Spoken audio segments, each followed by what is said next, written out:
Bonjour, aujourd'hui on va apprendre comment passer d'une fraction décimale à un nombre décimal. Alors pour ça, d'abord il faut une fraction, bien sûr. Alors, une fraction décimale c'est quoi? C'est une fraction qui, son entier va être 10, 100, 1000 ou 1000. C'est trop mal fait ma... Ça, il est horrible. Non. Aujourd'hui, pour la première vidéo, on va apprendre comment passer d'une fraction décimale à un nombre décimaux. Pour ça, c'est très simple. Déjà, il va falloir d'une fraction décimale. On va prendre par exemple 6 bar 10, 6 dixièmes, vous voulez dire. Ceux qui ne savent pas comment le dire, je dis 6 bar 10 parce que j'ai trop l'habitude, mais normalement c'est 6 dixièmes. Alors, après que vous avez fait ça, on compte le nombre de 0. Combien il y en a dans 10? Un seul. Alors, vu qu'il y en a un seul, on va déplacer la virgule une fois à gauche, bien sûr. À gauche, d'accord? C'est jamais à droite. Du coup, égal. Ah, j'ai oublié de vous le dire. On choisit le 6 parce que c'est le nombre d'en haut. Du coup, c'est 6. On déplace une fois à gauche, comme ça. Du coup, la virgule va être là, bien sûr. Mais il n'y a rien devant, comment on va faire? Très fastoche, on met un 0. Après que c'est fait, voilà votre résultat, 0,6. On va faire un deuxième exemple.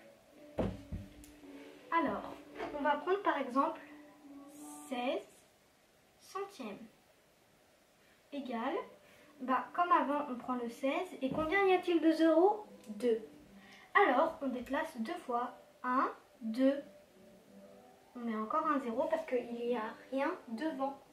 On va faire un autre mais cette fois-ci il y aura quelque chose devant. 126 par exemple. Mais on est confronté à des dixièmes. Et du coup, il y a un seul 0. Alors, cette fois-ci, on met 126. On déplace une fois à gauche, vu qu'il y a un seul 0. Comme ça. On a 12,6. Voilà. Aujourd'hui, on a appris comment aller une fraction décimale à un nombre décimaux. Aujourd'hui, on va apprendre comment faire une division. Alors, une division, c'est quoi déjà? Une division, c'est pour savoir combien de fois il y a dans un nombre. Par exemple, si on a 18 bonbons et qu'il y a 9 enfants, ils veulent tous le même nombre de bonbons, bien sûr. Comment faire? C'est très simple. On fait une division. 2 dans 18, combien fois 2 pour les plus petits? On va dire dans la table de 2, 9. Mais non, cette fois-ci, on va faire une opération. Mais pas avec des petits nombres. Alors, par exemple, on va faire 152. Comment on fait déjà l'opération? On fait un trait au milieu et un autre trait pour accueillir le deuxième nombre qu'on va diviser. Ce qui veut dire le diviseur. Ça, c'est le dividende. Dividende. J'espère que vous voyez bien parce que j'écris pas très bien. Dividende. Celui-là, ça va être le diviseur. Le diviseur.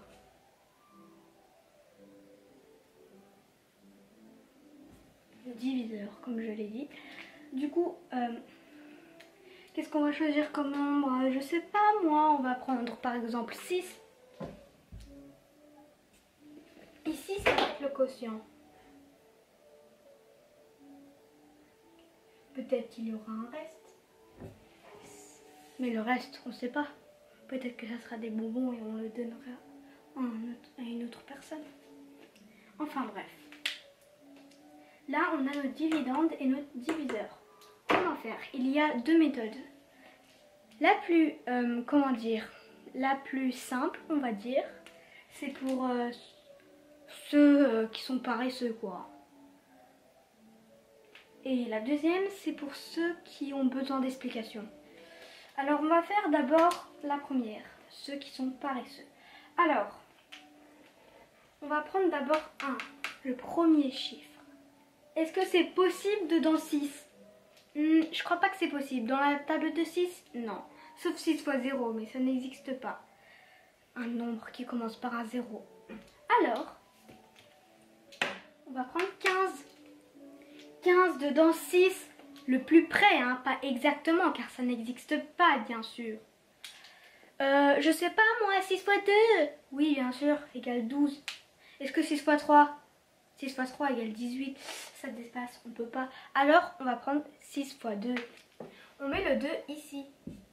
Dedans 15, on peut pas, comme je l'ai dit. Du coup, on va mettre 12. Ce qu'on a choisi. On va faire moins. Et ouais, la division, il y a aussi des soustractions, hein. Justement, pour faire une division, il faut savoir les soustractions, bien sûr. 5 moins 2 égale 3, bien sûr. Et 1 moins 1 égale 0. On n'est pas obligé de l'écrire, hein. C'est pour ceux qui ont besoin de le voir. Alors, on a 3. Bah, c'est pas possible, hein, dans la table de 6, 3. Alors, on va rajouter le petit 2. Il va descendre jusqu'à côté du 3. Ça va faire 32 dedans 6. 32. 6 fois 5 égale 30. Mais est-ce que 6 fois 6 c'est plus grand? Oui, égale 36. Du coup, on est obligé de prendre 6 fois 5. On met le 5 ici. Et on met 30 ici. On fait la soustraction. Du coup, égale 2 ici. Je vous ai dit, on n'est pas obligé de mettre le 0.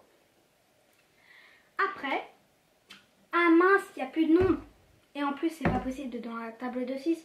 Dans ce cas-là, ce petit chiffre s'appelle le reste. Oui, comme je vous l'ai dit au début de la vidéo, c'est le reste. Mais on ne le compte pas du coup. Du coup, le chiffre le plus important, ou je veux dire le nombre, c'est le quotient. Du coup, le quotient, c'est 25. Ça veut dire que si on avait 152 bonbons et qu'on avait 6 adultes, on va dire, parce que c'est beaucoup, hein, 25 bonbons, ils auront chacun 25 bonbons. Et les deux restes, on peut les donner à un enfant qui passe par la rue. Par contre, on ne sait pas, les deux restes, ça compte pas. Voilà, notre réponse est 25 et reste 2. Maintenant, je vais vous dire la deuxième méthode. Pour ça, c'est très très simple. C'est la même chose, mais sauf qu'il y a une étape avant de commencer.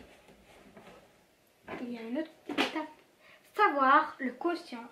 Combien de chiffres il aura? Alors, imaginons qu'on fait 522 division 2. C'est tout à fait possible. Bien sûr. Alors, pour le savoir, on va faire un encadrement. Ça veut dire qu'on va mettre 522, le dividende, et on va l'encadrer.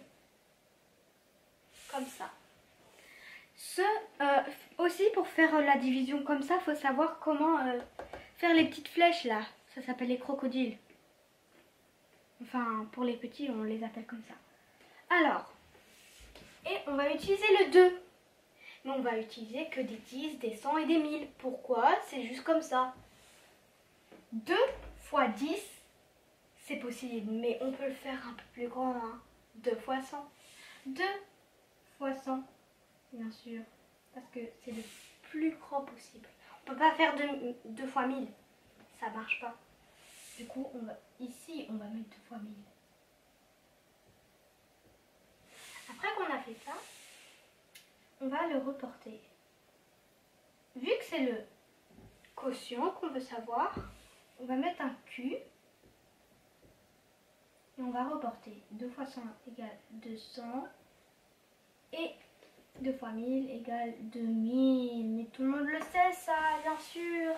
Du coup, entre 200 et 2000, combien de chiffres il y a? Bien sûr, il y a 3, car on fait 201, 202, 203, etc. Il y a toujours 3 chiffres. Du coup, le quotient aura 3 chiffres. La centaine, la dizaine et l'unité. On va faire la division quand même, bien sûr, on n'est pas paresseux. 2 dans 5, 2 fois combien? Dans la table de 2 plutôt. 2 fois 2 égale 4. 2 fois 3, non, ça fait 6. C'est pas possible. Du coup, 2 fois 2.